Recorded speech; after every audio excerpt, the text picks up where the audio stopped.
there has to be a superior power to a human being out there somewhere that can make sense of all that.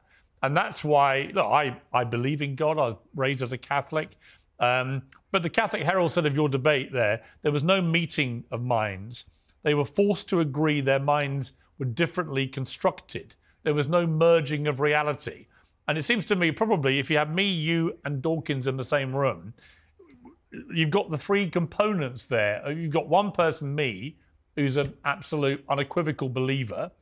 You've got you that I suspect is nudging that way, but it's not quite there in the way that I am. And you've got Dawkins, who's completely implacably opposed to any sense that there could possibly be anything other than what's staring him in front of his eyes. Would that be fair? Well, I'd say a couple of things about that. The first is that even the scientific accounts for materialist reality require one miracle to get going. For example, it's a truism among cosmologists that the laws of time and space, the laws of science, break down at the singularity. And there's no difference between saying that and saying something that we can't explain from within the confines of our materialist understanding emerged at the origin to bring all things into being.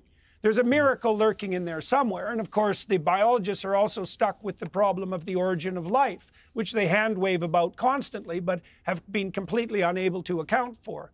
And so my friend Jonathan Pajot, you know, his insistence is that if he's going to accept a miracle, he'll accept the miracle that proclaims that the cosmos itself is founded on sacrifice. And that's a completely different framework of conceptualization that I unpack to a large degree in my book, because you can make a very strong case that perception itself is a sacrificial endeavor.